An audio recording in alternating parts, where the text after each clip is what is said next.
Take Nummer eins, und das sage ich auch nur, damit ihr wisst, dass das der erste und einzige ist, denn um was wollen wir wetten? Dass die Kamera da oben den Take nicht komplett durchhält, obwohl sie mit 2 Lüftern beschossen wird. Einfach mal so eine Vermutung aus Erfahrung raus. Aber falls ich in dem Video jetzt nicht allzu begeistert oder vielleicht sogar gelangweilt klinge, dann liegt das nur daran, dass es auch so ist. Denn in Zeiten, in denen ihr ein Handy testet mit einem Prozessor, wisst ihr, wie der in jedem anderen genauso funktioniert. Und das ist mittlerweile so berechenbar geworden. Und dann gerade wenn eine Marke wie Xiaomi oder in diesem Fall Redmi nach einem halben Jahr oder nach 3 Monaten vielleicht sogar nur ein leicht verändertes Modell eben rausbringt, ja, fällt's schwer, ja, Begeisterung zu finden. Wobei teilweise ist es vielleicht besser, berechenbare, aber sehr solide Geräte zu bekommen, als vielleicht ein unberechenbares, das eben nicht ganz so solide ist. Und deswegen, da ich ja in meinem Vorabbericht schon über das Redmi K20 Pro vor 2 Wochen relativ viel gesagt habe, werde ich eigentlich in diesem Video nur die Zeit mir nehmen, um das zu bestätigen, finale Wertung und so weiter zu geben und vielleicht nicht in alle Details reinzugehen. Okay? Okay, also hier ist es, und ja, das ist eigentlich die, ja, würde ich mal sagen, weniger schöne Version, denn die blaue und rote sieht definitiv spektakulärer aus als die hier, aber ja. Was ich zum Design sagen muss, es ist schwerer und es ist dicker als das Standard-Handy mit ungefähr 196 Gramm, aber das liegt teilweise eben am 4000er Akku und aber auch an der Pop-Up-Kamera. Das haben wir ja schon beim OnePlus 7 Pro gesehen, dass die definitiv einen Einfluss, ja, im negativen Sinne eben auf das Gewicht und auch auf die Dicke macht. Aber ansonsten muss ich sagen, ja, das Gerät im Alltag fühlt sich schon schwer an. Das werde ich nicht leugnen, aber haptisch mal wieder sehr gut, top verarbeitet, Tasten am guten Druckpunkt, auch eine sehr gute Position. Der Fingerabdruckleser ist typisch Xiaomi-mäßig gut, aber vielleicht nicht ganz Mi 9 gut. Also ich muss sagen, der ist gefühlt für mich ein kleines bisschen langsamer. Deswegen gibt's einen halben Stern weniger, aber mehr auch nicht. Ansonsten den ganzen Rest muss ich ja nicht nochmal durchgehen, habe ich schon in der Vorschau. Was mir bei dem Gerät immer noch gut gefällt, ist die Haptik an sich, auch wenn es nicht mehr ganz so dezent ist. Was mir auch noch, und das eben absolut Xiaomi-typisch immer noch gefällt, ist das Display. Wobei, wenn mich hier auch einer fragen würde, würde ich sagen, das ist minimal schlechter als das für Mi 9. Allerdings so minimal, dass, wenn ich sie hier beide hätte, das eher sagen könnte, als jetzt aus dem Gedächtnis raus. Aber mit 720 maximal Lux ist es absolut hell genug, Blickwinkel sind stabil, es wirkt flüssig vom Scrolling, wirkt alles eigentlich sauber. Auch schon mit dem Abwerk, mit der Einstellung wirkt es vom Kontrast her sauber. Also hier gibt es auch gar nichts zu meckern. Natürlich, es gibt mittlerweile hochfrequentere, also von den Hertz-Displays, es gibt höher aufgelöstere Displays, aber wenn ihr ein sehr gutes AMOLED-Display haben wollt, dann seid ihr hier eigentlich genau richtig. Lautsprechertechnisch, wie sieht's denn da aus?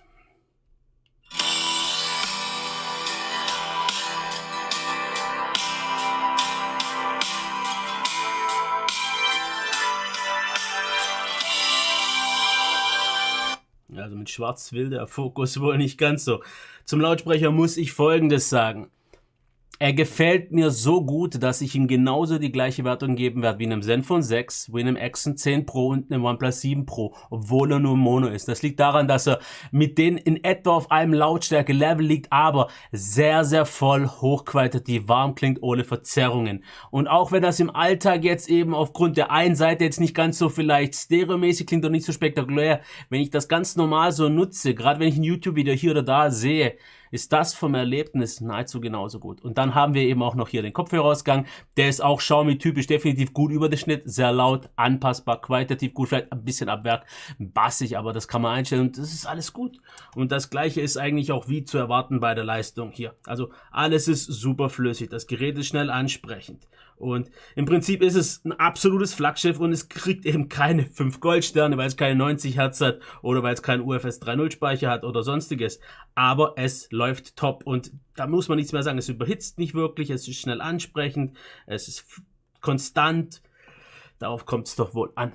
Worauf es auch ankommt, ist die Akkulaufzeit. Denn auf die Ladezeit möchte ich gar nicht eingehen, denn sind wir mal ehrlich, spielt die heute wirklich noch eine Rolle? Heutzutage laden alle Handys relativ schnell. Ob es jetzt 10 Minuten plus oder minus sind, gerade wenn man wie ich über Nacht lädt, macht das weniger einen Einfluss. Und gerade das Langsamere, und das fragen mich Leute immer wieder, das langsame Laden über Nacht, also oder über allgemein eigentlich langsames Laden, ist schonender für den Akku. Also immer schnell nicht besser. Es ist nicht schädigender, aber auf längere Zeit ist langsamer Laden besser. Über Nacht ist nicht direkt, aber so habe ich es mir halt angewöhnt. Und das auch für die, die sich immer fragen, ist es schädlich über Nacht zu laden? Es ist nicht optimal, aber bei der normalen Lebenszeit eines Akkus bei einem Handy würde ich mir da keine Sorgen machen. Akkulaufzeit muss ich sagen, nicht so gut, wie ich dachte. Ich dachte auch schon beim Exynos 10 Pro, die wird besser. Allerdings, dort war sie in etwa, würde ich sagen, noch eine halbe Stunde besser. Also hier würde ich sagen, so zwischen 6 bis 6,5 Stunden bei mobilen Daten. Bei WLAN dann vielleicht so 9 bis 10. Kommt immer auch auf die Nutzung an, aber das ist auch gerade mal so eine halbe Stunde mehr, als ich mit meinem OnePlus 7 Pro bekomme. Und das hat ein QHD-Display, das hat 90 Hertz und auch einen 4000 Akku. Von daher hätte ich mehr erwartet. Ich denke mal, das liegt auch teilweise daran, dass ich die China-Version habe ohne Band 20 und eben auch daran, dass der Stand bei den mobilen Daten nicht so gut ist. Und wenn wir schon davon reden, also Empfangsqualität bei Anrufen und so weiter war sauber, auch die Sprachqualität. Aber wo ich Probleme hatte, und ich denke mal, das war das erste Mal, als ich Band 20 jetzt wirklich bemerkt habe, an dem Platz, wo ich gerade Pause mache, hatte ich hier extreme Probleme. Also manchmal also im Prinzip keine Leitung und dann wiederum 4G, dann war es schnell. Also entweder hat er da jetzt Band 20 nicht oder der Empfang an sich war einfach schwächer, denn Band 20 war bei mir noch nie wirklich ein ausschlaggebender Faktor. Aber mit jedem anderen Handy dort hatte ich gar keine Probleme. Software möchte ich gar nicht zukommen. Also sorry, weil ich habe die Xiaomi Software schon so oft durchgekaut. Das ist im Prinzip immer das Gleiche. Schaut euch egal welches Xiaomi-Handy an oder eben Redmi-Handy und dann wisst ihr, was euch erwartet. Und bei der Kamera wisst ihr, was euch erwartet, wenn ihr meinen Mi 9-Test gesehen habt. Deswegen halte ich mich auch hier wirklich so dezent kurz. Mi 9 minimalst schlechter. Sagen wir mal, 5 bis 10% kommt immer davon. Natürlich wollten jetzt Leute vielleicht einen Vergleich haben zwischen Gcam und eben auch der normalen Stock. Habe ich verglichen. Und Gcam ist in einigen Bereichen besser. Also gerade bei Lowlight mit Nightzeit ist es besser. Teilweise draußen, wobei es dann ein bisschen laggier wird durch die ganzen Aufnahmen. Aber die Bilder ab Werk mit der Kamera sind schon sehr gut, muss ich sagen. Also da macht der Unterschied zwischen Gcam und nicht Gcam gar nicht mal mehr so viel aus, muss ich sagen. Videotechnisch habt ihr ja schon in meiner Vorschau alle Videos gesehen. Deswegen sage ich mal, es ist eine schöne, gute Kamera. Es ist nicht eine Flaggschiff-Kamera. Es ist auch nicht eine nah dran Flaggschiff-Kamera, wie ich das so gern bei dem OnePlus 7 Pro oder so sage. Also es ist ganz knapp unter Mi 9. Aber wenn ich jetzt zum Beispiel einem sagen würde, von den Bildern des K20 Pro, das ist ein Mi 9 und andersrum, ich glaube, keiner würde wirklich den Unterschied sehen. Denn gerade die Kalibrierung, die Farben und das ganze allgemeine Erlebnis und die Resultate sind sich so ähnlich, dass das, ohne dass man es weiß, fast gar keinen Unterschied mehr macht. Was ich jetzt noch kurz machen möchte, ist ein paar Fragen aus der Community beantworten, die ich bekommen habe, denn ich habe euch gefragt, was ihr denn brennend wissen wollt und ich lese jetzt mal einfach alle vor und beantworte die. Ob das Gerät wirklich gravierende Unterschiede zum Mi 9 hat, außer die Frontcam, fragt Michu Polska. Hat es gravierende Unterschiede? Also ich sage es mal so, Mi 9 fühlt sich leichter an, wirkt ganz klein wenig leicht gängiger vom Scrolling, auch vom Display, aber der ganze Rest, auch inklusive vom Akku, ist so nah dran, dass es definitiv keine gravierenden Unterschiede gibt. Von Daniel Bliem, Kameratest zum normalen K20, beispielsweise Mi 9T wäre toll, oder einfach ein Vergleich zwischen MIUI Cam und Gcam. Wie schon gesagt, ein paar Bilder werde ich vielleicht hinten noch dranhängen oder mittendrin einmischen, aber der Unterschied ist jetzt nicht so die Welt. Und Gcam ist eben eher für Bastler und viele Xiaomi-Nutzer machen es, ich weiß es, aber persönlich hätte ich es gern gar nicht, denn das macht das ganze Testen nur noch unnötig komplizierter. Und zum 9T kann ich leider nicht sagen, da ich das nicht habe und auch nicht testen werde. Dafür ist es einfach zu nah dran. Und ich weiß, die meisten Leute werden wahrscheinlich ein K20 Pro gar nicht in Erwägung ziehen, weil es kein Band 20 hat. Verstehe ich auch absolut. Eventuell könnte noch vielleicht eins als 9T Pro hier rauskommen mit Band 20 oder eventuell über Indien, habe ich gehört, aber ja, sicher ist das ja heutzutage nie. Ansonsten von Ere Schinke, wie du den Unterschied ohne Band 20 bewerten würdest. Habe ich ja schon erwähnt. Justin O, wie viel länger der größere Akku im Vergleich zum Mi 9 hält? Ich würde mal sagen, eine Stunde, wenn nicht sogar mehr. Vielleicht sogar bis 1,5 Stunden. Aber ich würde mal von einer soliden Stunde ausgehen. Bei mobilen Daten, also gerade oder über den Tag. Im Mix vielleicht sogar 1,5. Also er ist schon besser. Aber nicht besser, als ich erwartet hätte oder so gut. Okay, von Michael Winkler, wie viel besser wurde der Lautsprecher im Vergleich zu Mi Mix 3? Mi Mix 3 kann ich mich jetzt selbst nicht mehr ganz so sehr erinnern, aber ich weiß, dass ich von dem ein bisschen enttäuscht war, weil der ein bisschen schwach und dünn klang, also ein bisschen schwachbrüstig. Das ist, wie ich bei dem schon gesagt habe, absolut top. Also so ziemlich mit der Beste. Eben nur nach unten. Dann von Say Loops, was ist denn der SAR-Strahlungswert und wie schneidet er im Vergleich zum S10 ab? 1 und 2. Nee, sorry, also SAR-Wert ist eine Sache, die mich einfach nicht interessiert, genauso wie auch Gummibärchenpunkte bei irgendwelchen Benchmarks. Für die Leute, die es wichtig ist, die Werte, die findet ihr irgendwo im Internet. Weil ich das Gerät habe, sehe ich die Werte nicht. die werden ja gemessen und vom Hersteller angegeben. Also wenn es die interessiert, die Leute, guckt bitte nach. Mich interessiert es nicht, sorry. Wir haben so viele Strahlungen und krebserregende Sachen in der Luft. Ein Handy reißt es meiner Meinung nach auch nicht mehr raus. Ansonsten Philipp Hotter, speziell auf den In-Display Fingerabdruckleser. Wie schon gesagt, er ist ein bisschen... Er lässt sich ein ganz kleines bisschen länger Zeit, aber ansonsten im normalen Alltag merke ich es zwar, gerade wenn ich von dem OnePlus 7 Pro komme oder so, aber es ist jetzt nichts, was mich stört. Dann von Jonas Mavic Shots. Lohnt es sich für den Preis mehr als das Mi 9 von der Preis-Leistung? Also ich sag mal so grob, so wie ich das gesehen habe, müsste ein Mi 9 jetzt bei 330 € liegen und ein K20 Pro liegt bei ungefähr 400 €. Also ihr zahlt 70 € mehr, für was im Prinzip?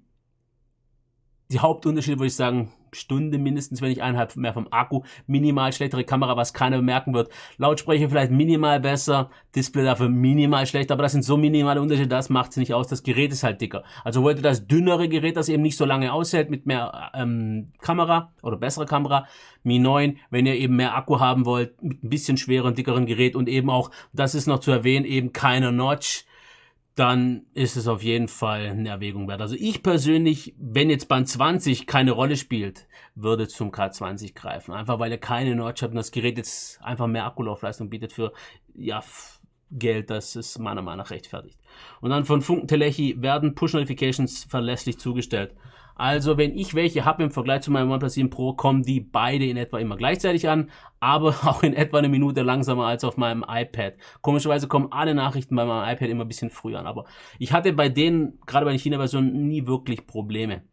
Ansonsten würde ich sagen, kommen wir jetzt noch zur Konkurrenz. Und da gibt es ein paar zu erwähnen oder auch so weiter. Also ja, hat jetzt nicht aktualisiert, muss ich dann doch auf dem OnePlus 7 nachgucken, denn da habe ich es mir schon markiert, die 4 Kontrahenten, die es meiner Meinung nach gibt. Mi 9 habe ich ja jetzt schon, denke ich mal, lang genug durchgekaut. Ansonsten ein 9T. Also wenn ihr nochmal knapp einen 100er sparen wollt, wenn ihr dafür Band 20 haben wollt und ein bisschen weniger auf Leistung, also ein bisschen auf Leistung verzichten könnt, ich denke mal auch ein bisschen auf die Kamera, aber die Welt wird es nicht ausmachen. Also ich denke mal, der Unterschied wird so sein wie zwischen Mi 9 und Mi 9 SE. Also sichtbar, aber sehr, sehr nah dran. Ist jetzt natürlich eine Vermutung, aber das ist definitiv, wenn ihr weniger zahlen wollt, eine gute Alternative, wobei dann halt eben auch schon wieder Mi 9 da ist. Dann OnePlus 7, also wenn es jetzt nicht für die 570 kauft, ich gehe jetzt eher mal von den 420, 430 aus, wenn es zum Beispiel über Gearbest kauft. Meins kommt in etwa 2 Wochen, also dann mehr dazu. Aber das OnePlus 7 ist, denke ich mal, für den Preis spannender. Denn für nur 30 € mehr bekommt ihr meiner Meinung nach nochmal das hochqualitativere Paket. Ansonsten noch Zenfone 6. Und das dann eben, wenn ihr ein bisschen aufs Display verzichten könnt, aber dafür die gute Stückchen nochmal bessere Kamera haben wollt, mit Stereo-Lautsprechern und so weiter und so fort. Und jetzt gucken wir mal kurz, ob die Kamera, ja, sie lebt noch. Also sie hat den Take überstanden, aber sie musste ja auch gerade mal 13 Minuten halten, denn ich habe sie direkt davor erst angemacht. Aber Fazit abschließend zum Gerät.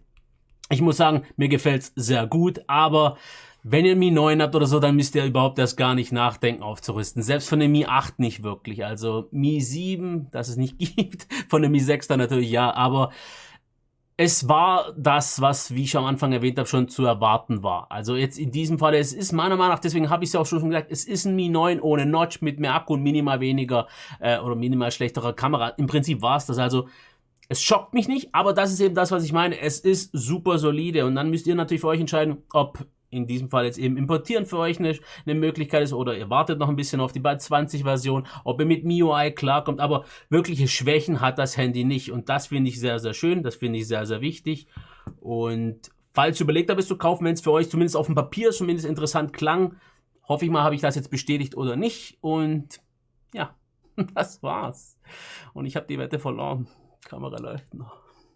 Ist das jetzt gut oder nicht? Ich weiß es nicht. Aber egal, ich weiß, dass das Video jetzt fertig ist. Bis zum nächsten Mal. Ciao.